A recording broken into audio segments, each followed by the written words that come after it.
Hello everyone, how are you? I hope you're having a good day today. This video is about the scientific method, which, very simply, is how humans change the world. As we will see, this isn't just about science. These days, many people wonder, is science really making solutions to our problems, or is it just causing more problems? Since humans evolved on planet Earth, we have made a lot of changes, and some of these changes have been bad, or at least we have seen them cause problems. Now, we did have good reasons for making some of these changes, but we didn't always think about the effects that some of these changes would have. And I would like to say, remember, it's not the scientists who didn't think about the effects that they would have. It is all of us who made this mistake together. But humans have made these changes, and by being able to make these changes, we have become the dominant species on the planet. And let's look on the positive side. This means we have been able to make machines and medicines and art and music and all the other things that make our lives very different from the other animals. And although it is a great responsibility, I think that this is still a very good thing. Whatever you think, humans have made changes for good and for bad. The question of this video is, how did we make those changes? And for that, we're going to start with a story. Once upon a time, a caveman was walking along, and maybe he saw something rather strange. He saw a coconut breaking on a rock. This gave the caveman an idea, and he started to think, coconut plus rock equals food. So now maybe the caveman got excited and he started to think about how he could get into other coconuts more easily. He may have tried many different things. He might have tried dropping them off cliffs, like he saw the coconut fall from a tree. Maybe he tried hitting them with bananas, for some reason, hitting them with rocks, with bigger rocks, and maybe he then tried hitting them with a rock while they were sitting on another rock. Which of these do you think worked the best? Well, they probably all worked sometimes, except for the bananas, but the caveman found that he could open coconuts more easily if he hit them with a rock while they were sitting on another rock. And so the caveman has found his final successful design for opening coconuts. This best way. The caveman went back and showed his family, and of course, everyone was amazed by this new way of getting food. So, what's going on here? The caveman has discovered a very simple hammer, and by doing this, he's used a simple scientific idea about how objects move, especially heavy objects. How did he do it? Well, the caveman used, in his own caveman way, something we still use to this day, and that is the scientific method. The scientific method is written in different ways. I'm going to break it down into 5 steps. First, you need to ask a question about something you don't know. This is also called making a hypothesis. After that, you do research. You have to find out what we already know about the subject. You need to find the background information. Then you need to design an experiment. You need to make a test that will help you to answer your question. After you have done that test, you need to look at your results and decide what they tell you. This is also called analyzing your data. And finally, and very importantly, you need to tell others about your findings. You need to report your results. After you've done all of this, you may find that there is more work to be done. There are new questions to be answered, or follow-up work that you need to make sure that you've done everything correctly.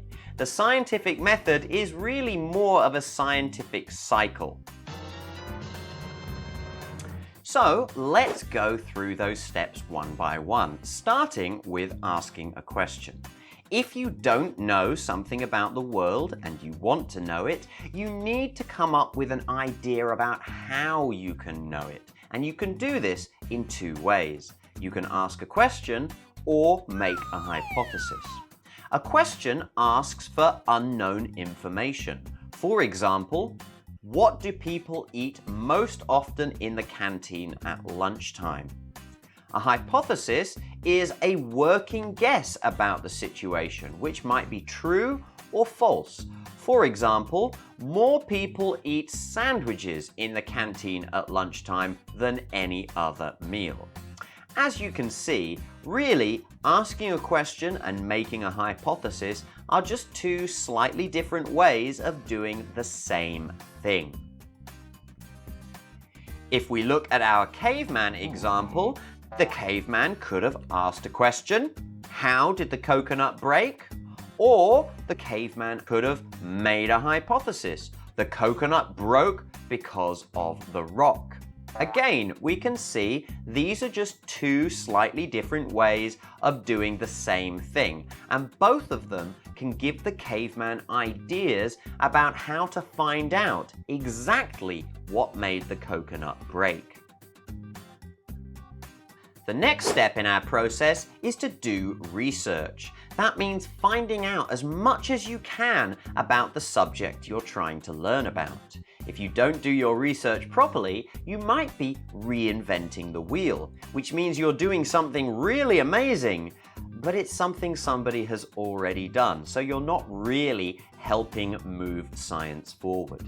Today, every subject has thousands of papers written about it already, so research can take a very long time.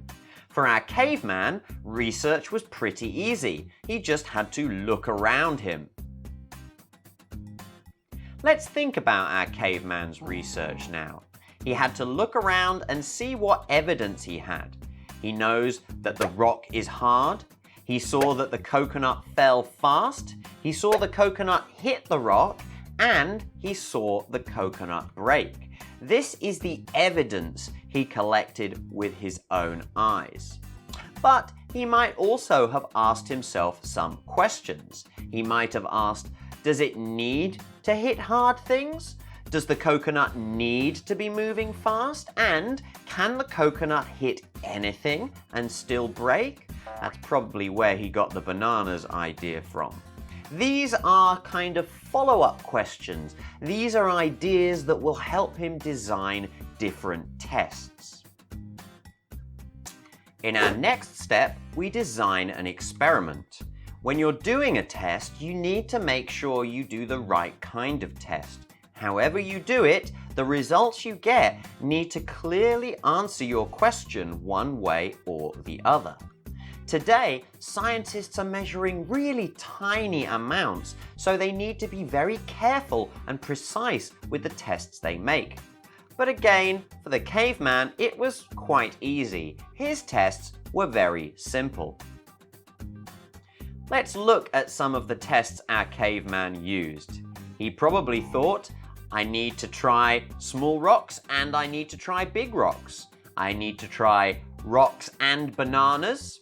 I need to try dropping the coconut from cliffs, and I need to try putting the coconut on other rocks. These are different experimental ideas that he could try, and he could very quickly try all of them. After the experiment comes the analysis. When you finish your experiment, you're going to have all of your results, and this is also called your data. Then you need to look at your data very carefully and decide what it tells you. Looking carefully at something is called analyzing it. And really you need to know, does my data give me an answer to my question? For the caveman, this was really easy. He just needed to answer the question, does the coconut break? Yes or no? For scientists today, it is much harder. They need to spend months or even years looking at hundreds or thousands of pages of data to decide if they have answered their question or not. But at the end of it all, they really want to answer the same kind of question. Did I see something that answers my question? Yes or no? If we look at our caveman's analysis, he might have broken it down into some general observations like, I can break the coconut open with rocks, I can't break the coconut open with bananas. But his specific conclusion would be the best way to open a coconut was to hit it with a rock while it was on some solid surface, like another rock. And this is about the end of the caveman's analysis. The last step of the scientific method is to report back your findings. And this sometimes gets forgotten by people learning about science, but it is so important to tell other people, other scientists, what you learned in your experiment. And it really doesn't matter if your experiment found what you wanted it to or not. It doesn't matter if your experiment even worked or not. Telling other people what you did means that they can use your data to create new experiments. If your experiment was good, then they can use your findings to go further and learn something new. And if your experiment was bad, either you asked the wrong question or just your experiment didn't give you an answer to that question, then no problem. Other scientists can learn from those mistakes, and so you are still helping science move forward, even though the experiment didn't give you what you personally thought you wanted. Once again, for the caveman, reporting back was pretty easy. Hey guys, check this out. He shows that he can now open a coconut using a rock, and then maybe his wife or one of his children will say, hey, if you use a sharp rock, maybe it can get even easier, or something like that. So, by reporting back to other people, the caveman can help knowledge move forward. So that is our quick look at the scientific method. And please remember, the caveman and the coconut is just a silly story. Of course, nothing like that ever really happened, but that is how all new information is found out. In some way, the scientific method, or something like it, has been used in every new thing that humans have discovered about the world and every new change that we have made to the planet that we live on. It's not really the scientific method at all, it's more like the learning method.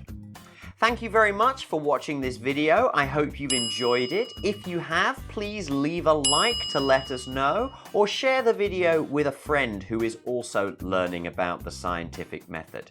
If you want, you can subscribe to my EP for more videos about science and learning.